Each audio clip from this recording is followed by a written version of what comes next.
Good morning and welcome to Farm Factor. I hope everyone had a Merry Christmas. I'm your host, Jamie Bloom. First up on today's show, Kyle Bauer is with Russell Plaschka with Kansas Department of Agriculture. Then enjoy this week's Kansas Soybean Update. Next, Kyle Bauer is with Janelle Dobbins from KDA talking about the From the Land of Kansas program. And then it's time for this week's Kansas Farm Bureau Update. Finally, we'll end with Plain Talk featuring Kyle and Duane. Stay with us.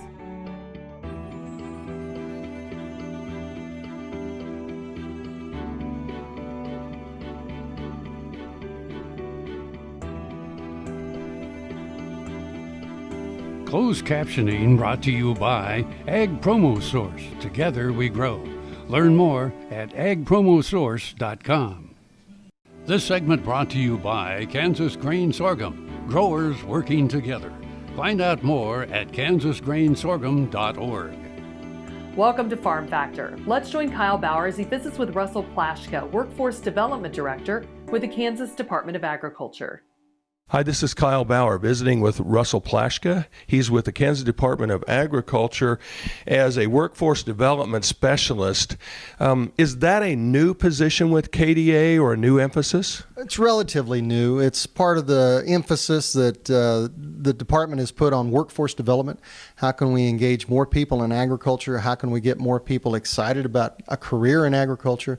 And also, how can we work with business and industry, farmers and ranchers across the state to grow agriculture? And one of the key things that we hear back from everyone in the industry is a talented workforce, a workforce that's ready to go to work. It appears to me you've chosen one of the areas to do that is through FFA. Yes, one of the big initiatives that our Secretary McClaskey issued to us was how do we engage our agriculture education programs across the state more into the industry. And one of the ways is the Supervised Agriculture Experience Program that every student is supposed to have a part of in FFA and an ag education program. How do we look at that SAE and how do we make sure that every student, 100% of our students, 100% of the time, have an SAE project? So one of the ways that we were able to really focus on that, the National Ag Ed Council put together an initiative to how do we change that, how do we redefine what an SAE is for a student. So Kansas, we wanted to be a part of that. We piloted a first SAE summit here at Kansas Department of Agriculture in August, and we brought together 30 ag teachers from across Kansas, a couple from Colorado actually joined us as well. And so we looked at what is an SAE, how do we change the mindset or break those paradigms in ag teachers' mind that a student, if they have an animal or an acreage or a job, they've got a ready-made SAE for FFA. How do we really change that to give students experiences in agriculture so that they might want to chase that dream as a career? And you have another one coming up. Yes, well, like I said, we did the one in August, and we had several teachers that said they couldn't make it. So each year, the Kansas Association of Agriculture Educators hosts their own midwinter symposium. And this year it's in Lawrence, Kansas, January 25th through the 27th. And on the 25th, we'll be hosting a one-day SAE workshop to bring those teachers in that didn't get a chance to be here in August to really sit down and talk about those different levels of the new SAEs. And if people want to participate in that, is that all done through their organization, or how do they do that? That's done through the Kansas Association of Ag Education, the KAAE, the kansasaged.org website, or they can get on kansasffa.org, or they can contact the Kansas Department of Agriculture, and we can direct them to the right website for registration and participation in that event. This is Kyle Bauer reporting from KDA. Back to you, Jamie. Thanks, Kyle. Folks, come back after these messages for this week's Kansas Soybean Update.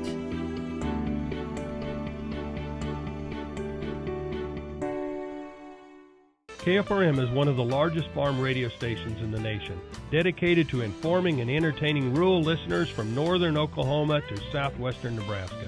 You can catch KFRM in many ways. Of course, 550 on the AM dial, streaming at kfrm.com, or on your smartphone by going to the TuneIn Radio app, or on Ag AM in Kansas on Tuesdays and Facebook every day of the week.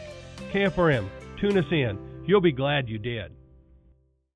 Valley Vet Supply is devoted to providing information and professional quality products at reasonable prices. ValleyVet.com, ValleyVet.com, Valley Vet Supply. Ag Promo Source is a unique group of marketing specialists with one mission: help your ag business grow. Each affiliate has their own area of expertise, and they work together to bring you advice, products, and services. To get started, visit agpromosource.com. Ag Promo Source. Together we grow.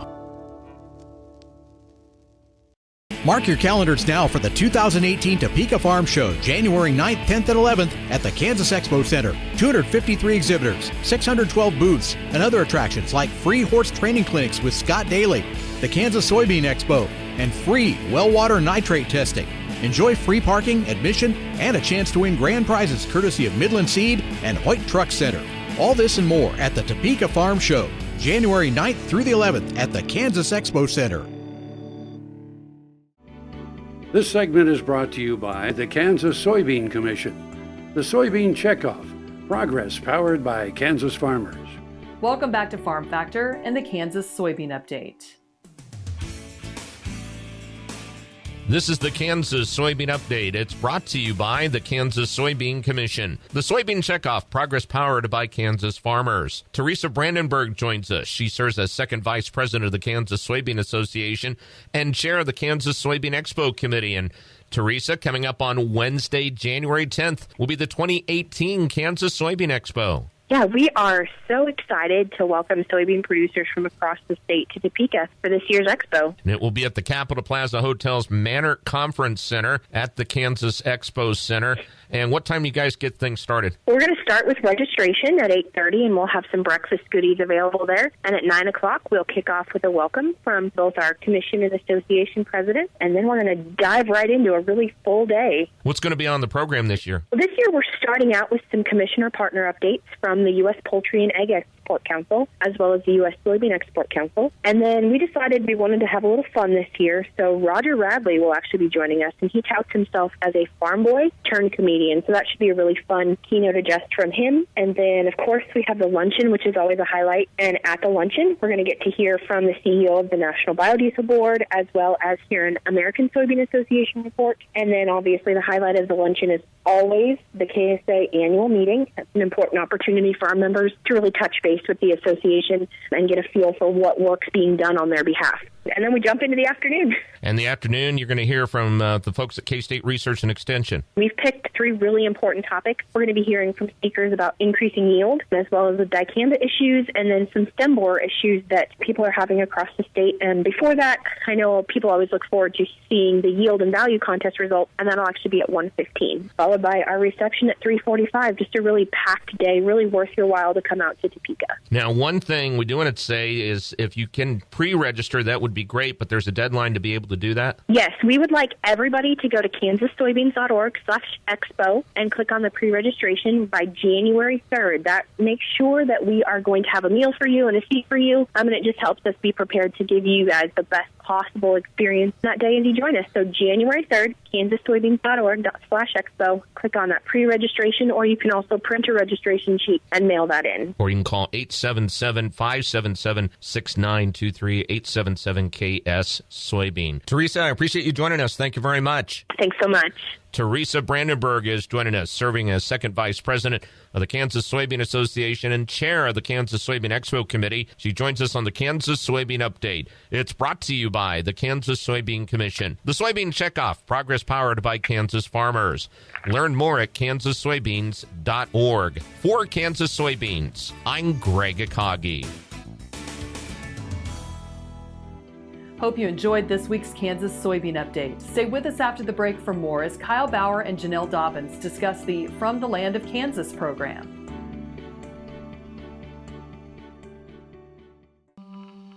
What if U.S. soybean meal were more than a commodity? If seed companies and the soybean checkoff built a better variety? That future is here. The time is now. To meet end-user demands, the Soybean Checkoff is investing in the compositional quality of soybeans, including meal. A message from the Kansas Soybean Commission, the Soybean Checkoff, progress powered by Kansas farmers. All over the country, more and more communities are making the change to biodiesel made from U.S. soybean oil, and the decision continues improving the health and welfare for millions of Americans while adding billions to our national economy.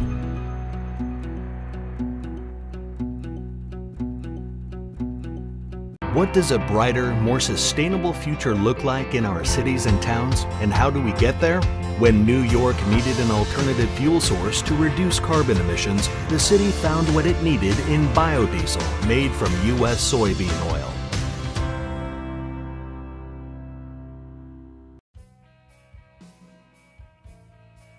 This is one of my favorite bits that I make. The name I give this bit is a derby bit. I had a roan head horse that was running through the bridle with the chain bit, and I made this bit here. It really worked good on that horse. I sent this bit to Donnie McNeese, who breaks in cattle for Jeff Smith and Ike Cox, and I said, ride this bit on a lot of horses, see how you get along with it. They did. He said, Bull, that's really a good bit. Fits a lot of horses. Then I give this bit to my good friend Brent Wright, who I make bits for, and I said, see how this bit will work on a reining horse. I call him up a couple months later. I said, Brent, how you get along with that bit? And he said, good. He said, you don't need it right this minute, do you? And I said, no. He said, good, because I'm down here in Texas and I just won a big futurity riding that bit. And when Brent got home, he gave me the buckle that he won the futurity with. I'm really proud of that buckle that Brent Wright gave it to me, and also that he got along so good with my bit.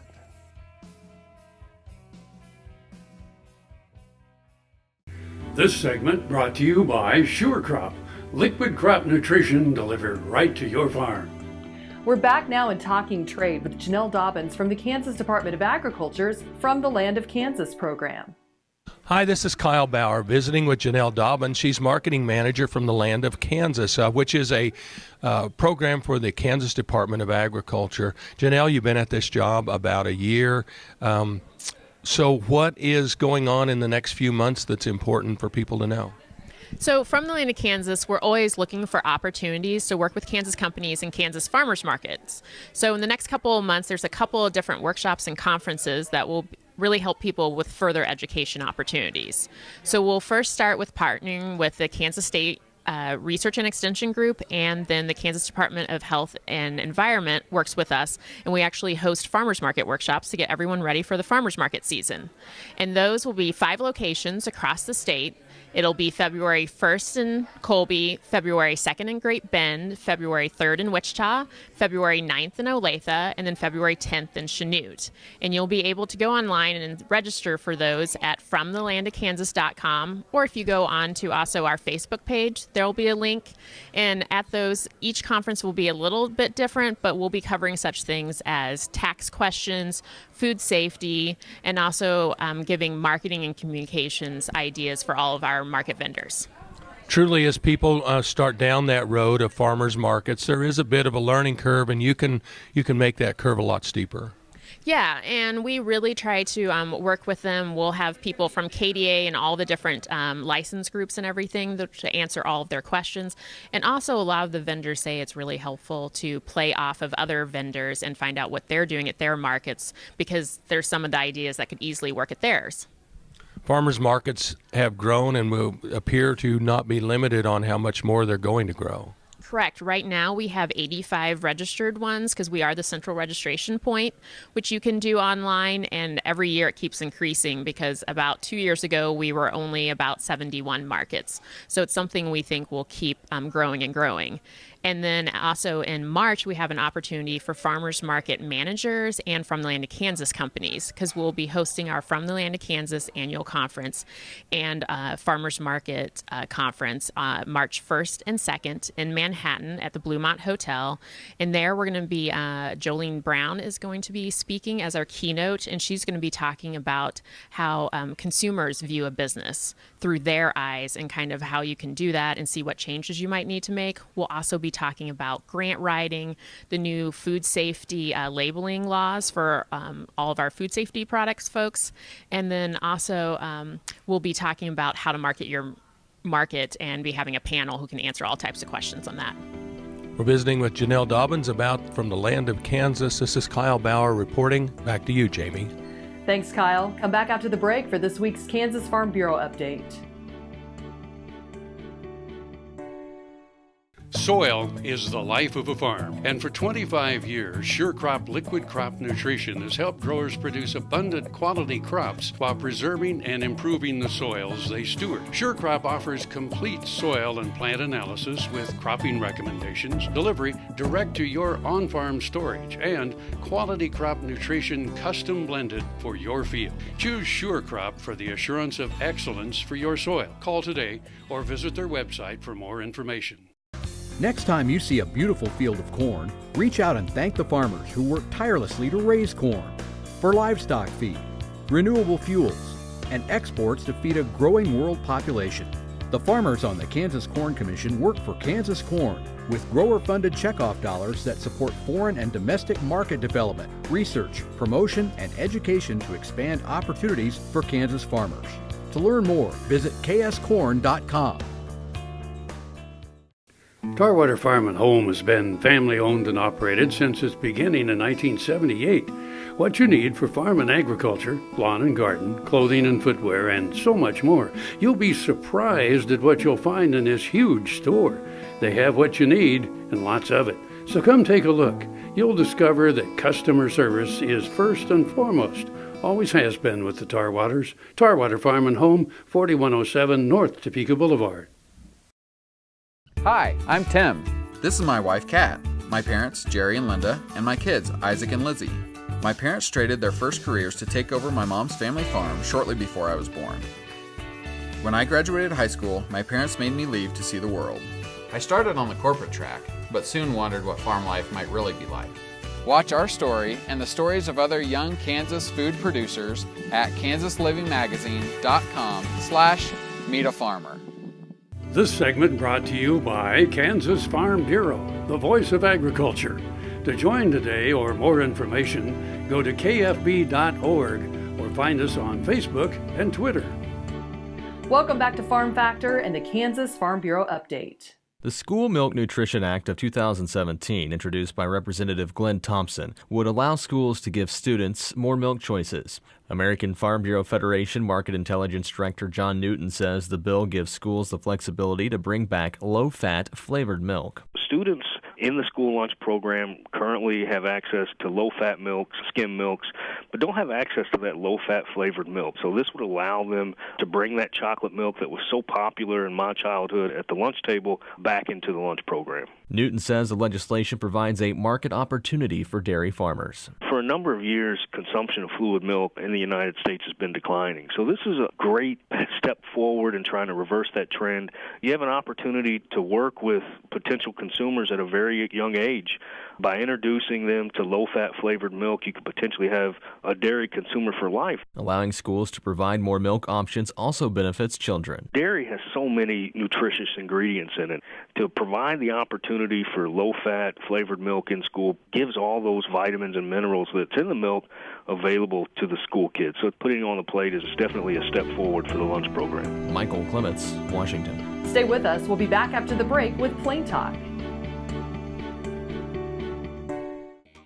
The Kansas Wheat Innovation Center in Manhattan is rediscovering ways to get improved varieties and new genetics in the hands of farmers faster. Grower-led and checkoff-funded research initiatives are bringing about positive change. This grassroots leadership provides a strong voice in Topeka and Washington, D.C. Now is the time to partner with Kansas Wheat in moving wheat forward. Kansas Wheat Commission and Kansas Association of Wheat Growers. Farmers investing in their future and yours. Log on to rediscoverwheat.org. Grain sorghum is one of the most important cereal crops worldwide, and Kansas leads the nation in its production. Over the years, sorghum has been either exported, used in animal feed domestically, or for other industrial uses. Recently, its use in the ethanol market has seen tremendous growth, with 30% of domestic sorghum typically going to ethanol production. Kansas Grain Sorghum is committed to sorghum research, market development, and education. Learn more at ksgrainsorghum.org. Welcome to the Jerry Thomas Gallery and Collection, where we feature my renowned artwork, frontier military, and Native American artifacts. In the painting behind me is Scouting the Trail. Two Scouts overlook the Smoky Hill River Valley just north of the famous Monument Rocks, which are internationally renowned, as a column of 7th Cavalry parade north of the river. On this point, two Scouts rode in a circle, and there were 18 cartridges found up there, and that meant that they usually were warning of impending danger and firing off their weapons. One of those weapons I feature in the gallery, a Spencer weapon, which we featured in the painting. Very unique and very honored to showcase this to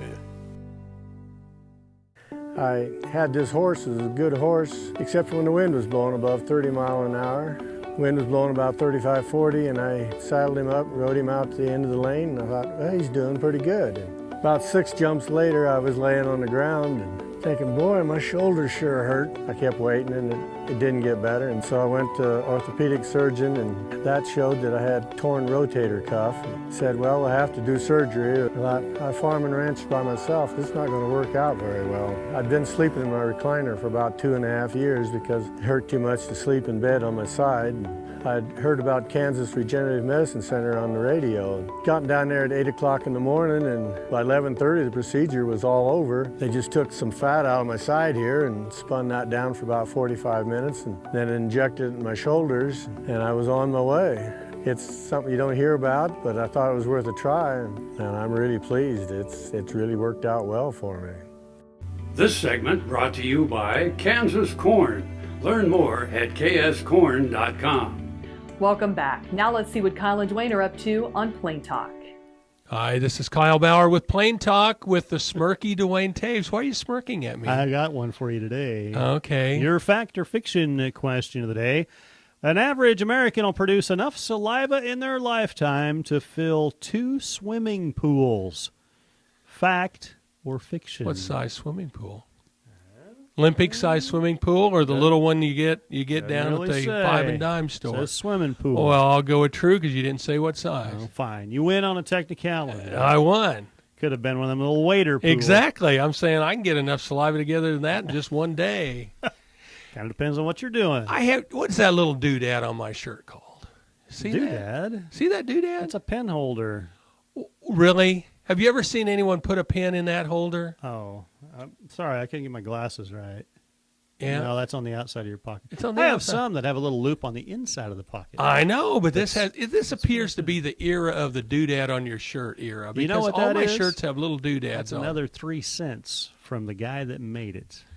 Yeah, right. And he thinks I'm going to pay 3 cents more because he put it on there? Well, yeah, it costs. Have you ever talked to someone that's in the business of purchasing clothing, large quantities? No, I really haven't. It's amazing what they can do. It's like you just talk to the makers of clothing, and it's like, okay, I want this, this, this, and this. And they're like, well, those buttons cost you this, and you want a zipper in it too? Well, that costs you this. It's a fascinating world of what it costs. And so some designer said, I want a doodad. And they go, 1.5 cents. Yeah, absolutely. It's like, Okay, sure, we can put that on take there. a doodad for 1.5 cents. It'll be a penny and a half. Well, I'm to put telling that you, on it there. must be half a cent because I've got some shirt with doodads everywhere. Well, and it's like, and Velcro thingies, and it's like, what kind of places are you shopping? well, I think they're adult clothing. I don't think they're little kids' clothes, but all right. But I think it's the era of the doodad. But then I look at your clothes, and you don't have doodads on my yours. clothes are all like 10 years old. Well, you got a kind of a doodad. You got a little I got an insignia. And see, I don't have yeah. any insignia on mine. Right. So instead of a doodad, you got an insignia. This costs $5 extra. because Well, it probably has some name brand attached to it. Yeah, what kind of name would that be? You can't really see that. I Look can't. in the back of it's a guy polo. playing polo. It's a guy playing polo. Which once again, I've gone another year without seeing a polo match. Oh, you I never tried, made it down to I Wichita? never made it down to Wichita. I drove tried. by the Polo Pony Park. Well, yeah, you're on the turnpike. 81. You can you were on 81. Yeah, I was on the other side. Okay, well, it's on the turnpike. You can see it over there. But now, once again, whole year went by. And you didn't make it to see the ponies play polo. But it appears you've got the shirt. I would fit right in, I suspect. Thanks for joining us. I'm your host, Jamie Bloom, and I hope you enjoyed today's show. See you next week on Farm Factor.